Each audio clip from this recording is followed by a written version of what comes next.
Slope जो intercept form को देखेंगे हम लोग। ढाल अंतर खंड रूप है। ये ढाल अंतर खंड रूप में कैसे इक्वेशन को ज्ञात किया जाता है, उस इक्वेशन को हम ज्ञात करेंगे। आइए सब यहाँ देखेंगे, बस थोड़ा सा ध्यान दो, उसके बाद आपको समझ में बहुत इजीली आ जाएगी। कहता है कि उस सरल रेखा का समीकरण निकालना है जिसका ढाल m है तथा जो y अक्ष, देखिए अगर हो सकता है यहाँ पे दिखे नहीं, आप देख लीजिए, इसको बोलते हैं y अक्ष लिखा हुआ है, ठीक है। y अक्ष पर अंतःखंड C काटती है। y अक्ष पे अंतःखंड कितना काटती है? C। देखिए आपको फिगर में थोड़ा हम बता दे रहे हैं, AB लाइन है और AB लाइन है जो y अक्ष पे कितना काट रही है, यहाँ पर C काट रही है। यानी कहने का इन द सेंस कि A जो यहाँ से यहाँ तक की जो मेरी डिस्टेंस हो जाएगी, A और A कितना हो जाएगी? C हो जाएगी। और यहाँ से यहाँ तक डिस्टेंस कितना हो जाएगा? C हो जाएगा। तो ये जो अंतःखंड काट रही है, ये इसका अगर निर्देशांक लिखना चाहे तो y अक्ष पे निर्देशांक लिखना चाहते हो, y अक्ष का निर्देशांक क्या होती है? 0, जो कांस्टेंट वैल्यू रहती है तो 0, क्या हो जाएगी? C हो जाएगी। कोई कहता है कि अंतःखंड कितना काटती है? C काटती है, C निकाल दिया हमने। अब कहते हैं कि माना AB एक सरल रेखा, आपको दिख रहा होगा ये जो लाइन है AB कौन सा रेखा है? सरल रेखा है। एक अक्ष के धनात्मक दिशा से थीटा कोण बना रही है, एक अक्ष में धनात्मक दिशा से कितना कोण बना रही है? थीटा कोण बना रही है, तथा D पर काटती है। और कहाँ काट रही है? D बिंदु पे काट रही है। रेखा का y अक्ष का अंतःखंड कितना था? C था। ये बात हमने यहाँ लिख दी है। और क्या कहता है कि इसीलिए अगर बिंदु इस D बिंदु का निर्देशांक लिखना चाहें तो क्या आप लिखोगे? 0,C, 0,C लिख दिए। OD देखिए, OD आपको फिगर में मिल रहा होगा, तो लिखे O और D, ये देखिए, ये दिख रहा है OD, इसका वैल्यू यहाँ से यहाँ तक मान कितना है? C है, तो C लिखा गया। और कहता है कि बिंदु अगर एक पॉइंट है सरल रेखा AB पर कोई बिंदु क्या है? P। यहाँ देखना, सरल रेखा AB पर एक पॉइंट क्या माना हुआ है? P, जिसका निर्देशांक कितना लिया हुआ है? x, y लिया है। तो P से एक अक्ष पर PN लंब है। P ध्यान दो, ये P है, यहाँ से इस पे क्या डाले हम लोग? लंब डाला हुआ है। लंब काटे का मतलब कितना डिग्री का कोण इन्फॉर्मेट करेगा? 90 डिग्री का। कितना डिग्री का बन जाएगा? 90 डिग्री का। अब देखेंगे D से PL DM लंब खींचा। अब देखो ये जो PL पर एक DM लंब भी, ये भी है, ये क्या है? लंब है इस रेखा पे, तो लंब खींचा गया है। P का नियामक कितना है? देखिए ध्यान से देखना, P का नियामक हम लोग कितना लिए हुए हैं? x और क्या है? y है, तो x और क्या है? y है। अब आइए फिगर में ध्यान देना कि यहाँ से अगर यहाँ की बात किया जाए, अगर x, y है तो ये क्या हो जाएगा? x, कोई लिखा हुआ है कि OL कितना हो जाएगी? x। और यहाँ से यहाँ तक की बात किया जाए तो ये बताना ये क्या हो जाएगा? y हो जाएगा। कितना हो जाएगा? y। अच्छा ये देखिए, ये जितना है उतना ही समानांतर है ना। अब यानी कि यहाँ से यहाँ तक C है तो ये भी क्या हो जाएगा? ये बताना है। अब अगर हम टोटल y है, टोटल कौची है, और यहाँ तक कौची है? C, तो ये वाला कौची हो जाएगा? बताइए, y माइनस C।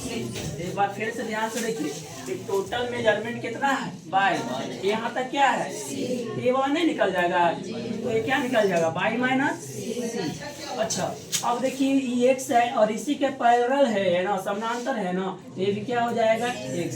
ये y माइनस C, ये क्या हो गया? x। देखिए वही सारे चीज लिखा हुआ है कि PLY कितना हो गया? y। देखिए DM समानांतर कौची है? A।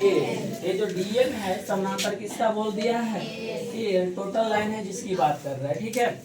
तो कोण PDM, ये वाला देखिए PDM, A कोण और A कोण दोनों क्या हो जाएगा? बराबर। आपको याद होना चाहिए, थोड़ा सा आपको बता दे रहे हैं कि जब दो एक समानांतर रेखा के तिर्यक छेदी रेखा प्रतिच्छेद करती है तो उनके एकांतर कोण क्या होती है? बराबर होती है। उनके संगत कोण क्या होती है?